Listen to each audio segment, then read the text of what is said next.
तेलंगाना की लाल मिट्टी ने उगला 3500 साल पुराना खजाना। दुनिया के इतिहास का रुख मोड़ने वाला है भारत। भारत के ब्रह्मास्त्र के सामने पश्चिम का मशहूर स्टोनहेंज साबित हुआ। मजाक भारत के प्राचीन विज्ञान के सामने फीकी पड़ी चमक। इसरो और DRDO के हाथ लगा वैदिक विज्ञान का वो सीक्रेट नक्शा। अब अंतरिक्ष से लेकर मौसम तक भारत करेगा राज। चीन के आर्टिफिशियल मौसम कंट्रोल पर भारत का नेचुरल साइंस पड़ा भारी। नासा के वैज्ञानिक भी रह गए दंग। तेलंगाना के गुमनाम से दिखने वाले गांव मुधुमल की लाल मिट्टी ने अपने सीने में एक ऐसा राज दफन कर रखा था जिसने 2025 के भारत को वो ताकत सौंप दी है जिसका लोहा आज पूरी दुनिया मान रही है। यहाँ जमीन के नीचे से जो निकला है वो कोई सोना चांदी या खजाना नहीं, बल्कि उससे भी कहीं ज्यादा कीमती है। ये भारत के उस गौरवशाली अतीत का सबूत है जिसे हमसे छिपाया गया, जिसे मामूली बताकर खारिज किया गया। यहाँ मिले 80 बड़े और 1500 छोटे पत्थर सिर्फ पत्थर नहीं, बल्कि एक ऐसा ब्रह्मांडीय कोड है, एक ऐसा चक्रव्यूह है जिसे जब भारत के वैज्ञानिकों ने डिकोड किया तो अमेरिका से लेकर यूरोप तक की स्पेस एजेंसियों में खलबली मच गई। ये वो सबूत है जो साबित करता है कि जब दुनिया के कई हिस्सों में सभ्यताएं ठीक से बसना भी नहीं सीख पाई थीं, तब भारत के पूर्वज आसमान के तारों की चाल से भविष्य का मौसम लिख रहे थे। ये वो टेक्नोलॉजी है जो बताती है कि भारत हमेशा से विश्व गुरु था, है और रहेगा। ये पत्थर कैसे भारत को भविष्य की एक महाशक्ति बनाने वाले हैं और कैसे ये खोज चीन और पश्चिम के वैज्ञानिक दबदबे को हमेशा के लिए खत्म कर देगी, हम आपको बताएंगे इस धमाकेदार खबर की पूरी कहानी। तो बने रहिएगा वीडियो पर और इस संबंध में आपके जो भी विचार हों कमेंट में लिखकर जरूर बताइएगा। भारत की सीक्रेट एस्ट्रोनॉमिकल ग्रिड का हुआ पर्दाफाश, एक ऐसा नेटवर्क जिसने हजारों साल पहले ही दुनिया को चौंका दिया था। सिर्फ पत्थर नहीं, ये है भारत का 3500 साल पुराना सुपर कंप्यूटर जो बिना सैटेलाइट के करता था मौसम की भविष्यवाणी। अब दुनिया को इतिहास नहीं, अपना भविष्य भारत से सीखना होगा। वैदिक टेक्नोलॉजी की वापसी से हिली दुनिया की नींव। तो आखिर क्या है मुधुमल का ये रहस्य जो 3500 सालों तक तेलंगाना की लाल मिट्टी के नीचे शांत पड़ा रहा और आज जब इसने अंगड़ाई ली है तो पूरी दुनिया की वैज्ञानिक बिरादरी में भूचाल आ गया है। चलिए आपको इस कहानी के बिल्कुल केंद्र में ले चलते हैं। मुधुमल गांव के खुले मैदान में बिखरे ये पत्थर पहली नजर में किसी को भी साधारण लग सकते हैं। 80 विशालकाय पत्थर जिन्हें वैज्ञानिक भाषा में मेगालिथिक मेनहिर कहते हैं और उनके साथ 1500 छोटे छोटे पत्थरों का एक जाल जिसे केर्न्स कहा जाता है। लेकिन रुकिए, ये कोई साधारण पत्थर नहीं है, ये अपने समय के सबसे एडवांस सुपर कंप्यूटर थे। एक ऐसी विशालकाय घड़ी और कैलेंडर जिसे किसी मशीन या बिजली की नहीं बल्कि सूरज, चांद और तारों की ऊर्जा चलाती थी। जब हमारे पुरातत्वविदों और वैज्ञानिकों ने इन पत्थरों की जमावट का अध्ययन किया तो उनके होश उड़ गए। इन पत्थरों को एक खास ज्यामितीय पैटर्न, एक परफेक्ट गोलाकार और सीधी लाइनों में लगाया गया था। ये कोई अंधी सजावट नहीं थी, बल्कि इसके पीछे छिपा था ब्रह्मांड का गहरा गणित। रिसर्च में यह पाया गया कि इन पत्थरों की दिशा और कोण सीधे तौर पर सूर्य के उगने और ढलने के रास्ते से जुड़े हुए हैं। इन्हें इस सटीकता के साथ स्थापित किया गया था कि ये साल के दो सबसे महत्वपूर्ण खगोलीय दिनों यानी समर सोल्स्टिस ग्रीष्म संक्रांति जब दिन सबसे लंबा होता है और विंटर सोल्स्टिस शीतकालीन संक्रांति जब रात सबसे लंबी होती है के दौरान सूरज की किरणों को एक विशेष एंगल से पकड़ते थे। सोचकर देखिए, आज 2025 में हम मौसम की जानकारी के लिए अरबों डॉलर की सैटेलाइट्स पर निर्भर हैं, लेकिन हमारे पूर्वजों ने 3500 साल पहले सिर्फ पत्थरों और सूरज की रोशनी से एक ऐसा सिस्टम बना लिया था जो उन्हें सटीक बताता था कि कब बारिश होगी, कब सर्दी शुरू होगी और कब गर्मी अपने चरम पर होगी। ये सिर्फ एक कैलेंडर नहीं था, ये एक प्रिडिक्टिव साइंस यानी भविष्यवाणी करने वाला विज्ञान था। इसी के आधार पर वो तय करते थे कि बीज कब बोना है, फसल कब काटनी है और कब कौन सा त्योहार मनाना है। उनका पूरा जीवन चक्र इसी खगोलीय घड़ी के इर्द गिर्द घूमता था। लेकिन कहानी यहीं खत्म नहीं होती। असली रहस्य तो इन पत्थरों पर बने छोटे छोटे गड्ढों में छिपा था।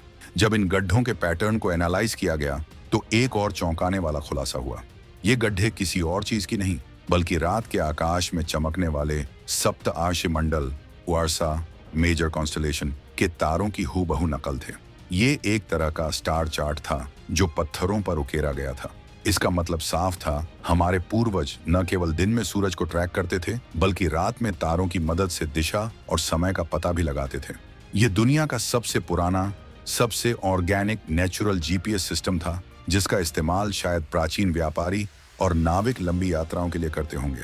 प्रोफेसर के पी राव, जिन्होंने इस साइट का गहराई से अध्ययन किया, बताते हैं कि इन पत्थरों की ओरिएंटेशन फिडेलिटी यानी दिशा की सटीकता आज 3500 साल बाद भी इतनी परफेक्ट है कि यह किसी भी आधुनिक कंपास को टक्कर दे सकती है। यह खोज इस बात का जीता जागता प्रमाण है कि भारत का वैदिक ज्ञान केवल दर्शन और आध्यात्म तक सीमित नहीं था, बल्कि यह ठोस वैज्ञानिक सिद्धांतों पर आधारित था जो उस समय दुनिया में किसी और सभ्यता के पास नहीं थे। स्टोनहेंज का गुरूर चकनाचूर, भारत ने दुनिया को दिखाया आईना। अब आते हैं उस प्रोपेगेंडा पर जो दशकों से हमारे दिमाग में भरा गया। जब भी प्राचीन खगोलीय ज्ञान की बात होती है तो पश्चिम तुरंत इंग्लैंड के स्टोनहेंज का नाम उछाल देता है। हमें बताया गया कि स्टोनहेंज मानव इतिहास की सबसे बड़ी खगोलीय उपलब्धि है, लेकिन मुदुमल की खोज ने इस पश्चिमी नैरेटिव को, इस झूठे गुरूर को एक ही झटके में चकनाचूर कर दिया है। चलिए तथ्यों की कसौटी पर तुलना करते हैं। ब्रिटेन का स्टोनहेंज लगभग 5000 साल पुराना माना जाता है, जो सिर्फ कुछ मौसमी रेखा चित्रों और सूर्य के संक्रांति पथ पर आधारित एक साधारण संरचना है। वो ये तो बता सकता है कि साल का सबसे लंबा या छोटा दिन कब है, लेकिन इससे ज्यादा कुछ नहीं। वहीं दूसरी ओर भारत का मुदुमल सिर्फ 3500 साल पुराना होते हुए भी उससे कहीं ज्यादा एडवांस और जटिल है। मुदुमल की संरचना में सिर्फ सूर्य ही नहीं, बल्कि तारों की स्थिति, गणितीय दिशा सटीकता और मल्टी सीजनल अलाइनमेंट यानी कई मौसमों को एक साथ ट्रैक करने की क्षमता है। आसान भाषा में कहें तो जहां स्टोनहेंज सिर्फ एक बेसिक कैलेंडर है, वहीं मुदुमल एक multi functional data analysis centre था। ये खगोलीय डेटा को सह संबंधित कॉरिलेट करने की क्षमता रखता था, जो साबित करता है कि भारत के लोग डेटा साइंस और एनालिसिस में आज से 3500 साल पहले ही पश्चिम से सदियों आगे थे। लेकिन सबसे बड़ा धमाका तो अब होने वाला है। भारत के खुफिया सूत्रों और पुरातात्विक विभागों के आपसी समन्वय से जो जानकारी सामने आ रही है वो ये है कि मुदुमल अकेला नहीं है। ये तो एक बहुत बड़ी पहेली का सिर्फ एक छोटा सा टुकड़ा है। इसी तरह की रहस्यमयी पत्थर संरचनाएं कर्नाटक, महाराष्ट्र और गुजरात के कई हिस्सों में भी मिली हैं। शुरुआती जांच से पता चला है कि ये सभी साइट्स आपस में एक एस्ट्रोनॉमिकल ग्रिड नेटवर्क बनाती हैं, यानी ये एक दूसरे से जुड़ी हुई थी और मिलकर काम करती थी। ये इस बात का स्पष्ट संकेत है कि प्राचीन वैदिक भारत में एक राष्ट्रीय स्तर का मौसम पूर्वानुमान सिस्टम मौजूद था। सोचिए, एक ऐसा देशव्यापी नेटवर्क जो बिना किसी तार या सैटेलाइट के सिर्फ पत्थरों और खगोलीय गणनाओं के आधार पर पूरे देश के मौसम की भविष्यवाणी करता था। ये कल्पना से भी परे है, लेकिन अब यह एक हकीकत बनकर दुनिया के सामने आ रहा है। भारत सरकार अब इस मुद्दे को हल्के में नहीं ले रही है। भारत ने यूनेस्को और अंतर्राष्ट्रीय खगोलीय संघ इंटरनेशनल एस्ट्रोनॉमिकल यूनियन के साथ मिलकर मुदुमल जैसी सभी साइट्स को वर्ल्ड साइंटिफिक हेरिटेज साइट्स के रूप में मान्यता दिलाने की प्रक्रिया शुरू कर दी है। इसका मकसद साफ है, दुनिया को यह बताना कि भारत का इतिहास केवल मंदिरों और महलों का नहीं, बल्कि विज्ञान और तकनीक का भी रहा है। यह भारत की ज्ञान कूटनीति, नॉलेज डिप्लोमेसी का एक मास्टर स्ट्रोक है, जिसके जरिए भारत अब दुनिया में अपनी ऐतिहासिक और वैज्ञानिक ढाक जमा रहा है। पश्चिम का बनाया हुआ इतिहास का चश्मा अब उतरने वाला है और दुनिया भारत के वास्तविक गौरवशाली अतीत को देखेगी, जो उनकी कल्पना से भी कहीं ज्यादा उन्नत था। वैदिक टेक्नोलॉजी की वापसी और नई विश्व व्यवस्था का शंखनाद। मुदुमल की ये खोज सिर्फ इतिहास के पन्नों में दर्ज होने वाली एक और घटना नहीं है।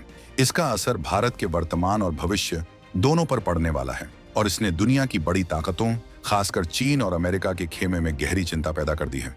चलिए समझते हैं कैसे। आज चीन अरबों डॉलर खर्च करके आर्टिफिशियल वेदर कंट्रोल जैसी तकनीकों पर काम कर रहा है। वो कृत्रिम बारिश कराने और मौसम को नियंत्रित करने का दावा करता है। लेकिन भारत ने दुनिया को दिखा दिया है कि जब चीन ये सब आज करने की कोशिश कर रहा है, भारत ने हजारों साल पहले ही नेचुरल एस्ट्रोनॉमिकल वेदर साइंस यानी प्राकृतिक खगोलीय मौसम विज्ञान को विकसित कर लिया था। भारत का विज्ञान प्रकृति के साथ खिलवाड़ करने पर नहीं, बल्कि प्रकृति के नियमों को समझकर उसके साथ सामंजस्य बिठाने पर आधारित था, जो कहीं ज्यादा टिकाऊ और शक्तिशाली है। ये खोज चीन के तकनीकी अहंकार पर एक करारा तमाचा है। वहीं दूसरी तरफ अमेरिका की स्पेस एजेंसी नासा, जो खुद को अंतरिक्ष विज्ञान का बादशाह समझती है, अब मुदुमल जैसी साइट्स के अध्ययन में गहरी रुचि दिखा रही है। क्यों? क्योंकि उन्हें पता चल चुका है कि ये स्थल मानव सभ्यता के सबसे शुरुआती प्रिडिक्टिव साइंस यानी भविष्यवाणी करने वाले विज्ञान को समझने की कुंजी हो सकते हैं। वो ये जानना चाहते हैं कि बिना आधुनिक उपकरणों के इतनी सटीक गणनाएं कैसे संभव थीं। लेकिन इस कहानी का असली क्लाइमैक्स अब शुरू होता है। ये खोज भारत के एक बहुत बड़े और सीक्रेट मिशन का हिस्सा है, जिसका नाम है वैदिक टेक्नोलॉजी रिक्लेमेशन। भारत की टॉप डिफेंस और स्पेस संस्थाएं DRDO और इसरो अब सिर्फ मिसाइलें और रॉकेट ही नहीं बना रही, बल्कि वो भारत के प्राचीन ज्ञान और ग्रंथों में छिपे वैज्ञानिक सूत्रों को भी डिकोड कर रही हैं। मुदुमल जैसी जगहों से मिले खगोलीय और ज्यामितीय पैटर्न्स को अब बेकार नहीं जाने दिया जाएगा। इन पैटर्न्स का उपयोग नए और अत्याधुनिक नेविगेशन सिस्टम्स और वेदर मॉडलिंग सिस्टम्स को विकसित करने में किया जा रहा है। कल्पना कीजिए, एक ऐसा नेविगेशन सिस्टम जो दुश्मन के GPS जैमर से प्रभावित न हो, क्योंकि वो सैटेलाइट पर नहीं बल्कि तारों की सदियों पुरानी स्थिति पर आधारित हो। एक ऐसा वेदर मॉडलिंग सिस्टम जो सैटेलाइट डेटा के साथ साथ हजारों साल पुराने खगोलीय डेटा का भी विश्लेषण करे और मौसम की ऐसी सटीक भविष्यवाणी करे जो आज तक संभव नहीं हो पाई है। यह कोई विज्ञान कथा नहीं है, ये 2025 के नए भारत की हकीकत है।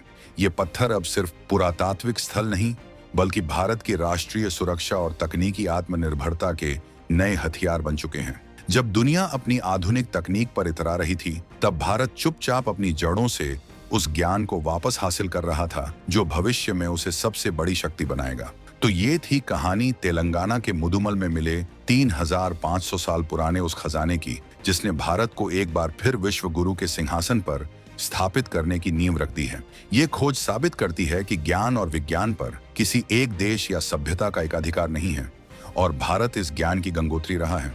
आपको क्या लगता है, क्या भारत के और भी कोनों में ऐसे ही गहरे रहस्य दबे हो सकते हैं जो दुनिया के इतिहास को फिर से लिखने पर मजबूर कर देंगे?